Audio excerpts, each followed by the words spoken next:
ശ്രീ റെജി ലൂക്കോസ് അതിനാണ് മറുപടി പറയേണ്ടത്. ആത്മഹത്യാപരമായ ഒരു തീരുമാനം വിദ്യാഭ്യാസ രംഗത്ത് എല്ലാത്തിലും നമ്പർ 1 എന്നുള്ളതാണല്ലോ ഇപ്പോൾ പറയുന്ന ഒരു പ്രധാനപ്പെട്ട കാര്യം. അപ്പോൾ വിദ്യാഭ്യാസപരമായി നമ്പർ 1 ആണ് എന്നുള്ള കാര്യത്തിൽ നമുക്ക് തർക്കമില്ല. അങ്ങനെ നമ്പർ 1 ആയിരിക്കുന്ന സംസ്ഥാനം PM ശ്രീ കൊണ്ടാണ് മെച്ചപ്പെട്ടത് എന്ന രൂപത്തിൽ ആ ബോർഡ് വെക്കുന്നു.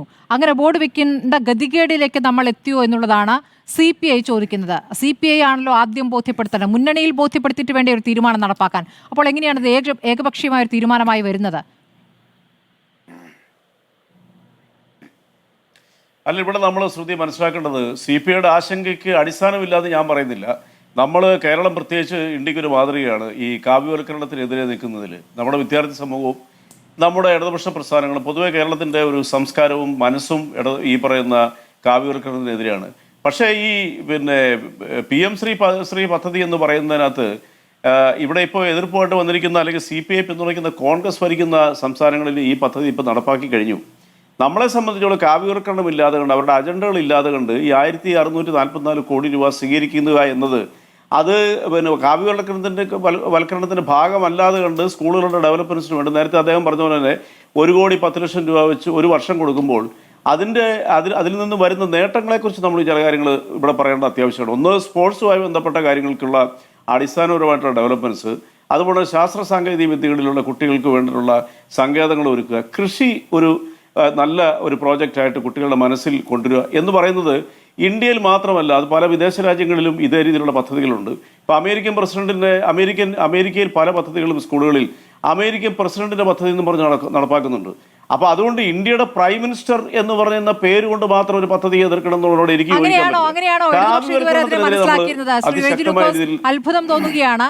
ഇപ്പോൾ ഒരു ഫെഡറൽ സംവിധാനത്തിൽ കേന്ദ്രത്തിൽ നിന്നും കേരളത്തിനെന്നല്ല സംസ്ഥാനങ്ങൾക്ക് വിഹിതം കൊടുക്കേണ്ടതുണ്ട്. അത് അവരുടെ ഔദാര്യമല്ല. ഒന്നാമത്തെ കാര്യം, അതത് കാലങ്ങളിൽ പ്രധാനമന്ത്രിയുടെ പേരിലൊക്കെയുള്ള ഫണ്ട് കിട്ടിയിട്ടുണ്ട്. ഇതെന്തുകൊണ്ടാണ്? ഇതിൽ നയപരമായ വ്യത്യാസമുണ്ട്. മറ്റൊരു നയം അടിച്ചേൽപ്പിക്കാൻ ശ്രമിക്കുന്നു എന്നുള്ള ആശങ്കയുടെ അടിസ്ഥാനത്തിലാണ് ഞങ്ങൾക്കിത് വേണ്ട എന്ന് പറഞ്ഞിരുന്നത്. അങ്ങനെയല്ലേ? അങ്ങനെയാണ് മനസ്സിലാക്കിയിരുന്നത്. അങ്ങ് പറയുന്ന പോലെയാണോ അതോ ഇപ്പോൾ മാറ്റിയതാണോ? അല്ല, ഞാൻ പറഞ്ഞല്ലോ, ഞാൻ ഇതിനകത്തൊരു പോളിസി മാറ്റി പറയാനായിട്ട് ഞാൻ അശക്തനാണ്. അതൊക്കെ പാർട്ടിയും സർക്കാരും തീരുമാനിക്കണം. പക്ഷേ ഞാൻ ഈ ആശങ്ക അംഗീകരിക്കുന്ന ഒരാളാണ്. എനിക്കതിനകത്ത് യാതൊരു മടിയില്ല. ഞാൻ CPIയുടെ ആശങ്ക തള്ളിക്കളയാവുന്നതല്ല എന്ന് ഞാൻ പറയാൻ കാരണം, പക്ഷേ അപ്ഡേഷൻസ് നമ്മുടെ സ്കൂളിൽ നടക്കുമ്പോൾ, കേന്ദ്രതലത്തിൽ നടക്കുമ്പോൾ ഈ കാവ്യവൽക്കരണ ആശയം ഇംപ്ലിമെന്റ് ചെയ്യാതെ കണ്ട് സ്കൂളുകളിൽ ഈ പറയുന്ന ഫണ്ടുകൾ സ്വീകരിച്ചുകൊണ്ട് ഡെവലപ്മെന്റ്സിലേക്ക് പോകുന്നതിൽ തെറ്റില്ല എന്ന് ചിന്തിക്കുന്ന ഒരാളാണ് ഞാൻ. ഇപ്പോൾ തന്നെ നമ്മുടെ പല സ്കൂളുകളിലും കേന്ദ്ര സർക്കാരിന്റെ ഫണ്ടുണ്ട്. പക്ഷേ ഇവിടെ ഈ പദ്ധതി അംഗീകരിക്കാത്തതിന്റെ പേരിൽ 1500 കോടി രൂപ ഇപ്പോൾ ഓൾറെഡി ഇതിനെ തടഞ്ഞു വെച്ചിരിക്കുക. അതിന്റെ പേരിലാണിത് ഒപ്പിടുന്നു പറയുന്നതിനോടൊന്നും എനിക്ക് യോജിക്കാൻ പറ്റത്തില്ല. കാരണം നമ്മൾ കിഫിയിലൂടെയൊക്കെ തന്നെ പല രീതിയിലുള്ള ഡെവലപ്മെന്റ്സ് ഒരു വശത്ത് പറയുന്നു നമ്മൾ ഒരുപാട് മുന്നിൽ പോയി, നമ്മൾ ഒരുപാട് മുന്നിലാണ് എന്ന് ഒരു വശത്ത് പറയുക. അടുത്ത ഘട്ടത്തിൽ നമ്മൾ വല്ലാത്ത ദാരിദ്ര്യത്തിലാണ്, ഇപ്പോൾ ഭക്ഷണം കൊടുക്കാനും യൂണിഫോമിനും പോലും പൈസ ഇല്ല എന്ന് പറയുക. രണ്ടും കൂടെ പറയരുത്, ഏതെങ്കിലും ഒന്നിൽ നിൽക്കണം. അല്ലല്ല, അങ്ങനെ തെറ്റിദ്ധരിക്കണ്ട. കാരണം വെച്ചാൽ ബഹുമാനപ്പെട്ട മന്ത്രി V ശിവൻകുട്ടി, ഞാനത് മുഴുവൻ കണ്ട ഒരാളാണ്. അദ്ദേഹം പറഞ്ഞ CPI ആയിട്ട് ചർച്ച ചെയ്യുക, ആശങ്ക പരിഹരിക്കും. ഈ കാവ്യവൽക്കരണ നയവുമായിട്ട് ബന്ധപ്പെട്ട് ഒന്നിനും ഈ സർക്കാർ ഒത്തുതീർപ്പിലേക്ക് പോകുന്നത്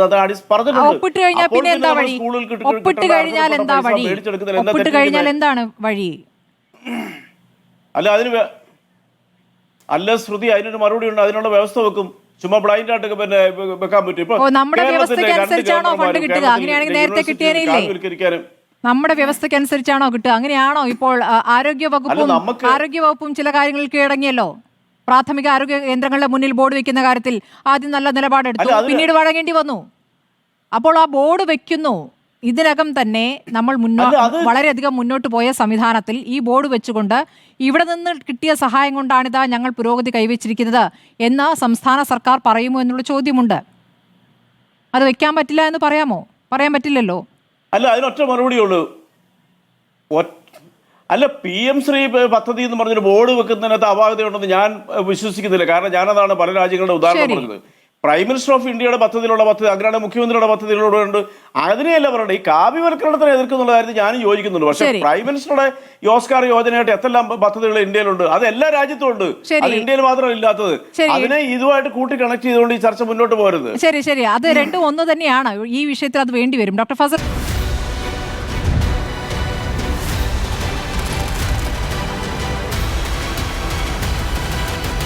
Debate with Smriti Parathikkad.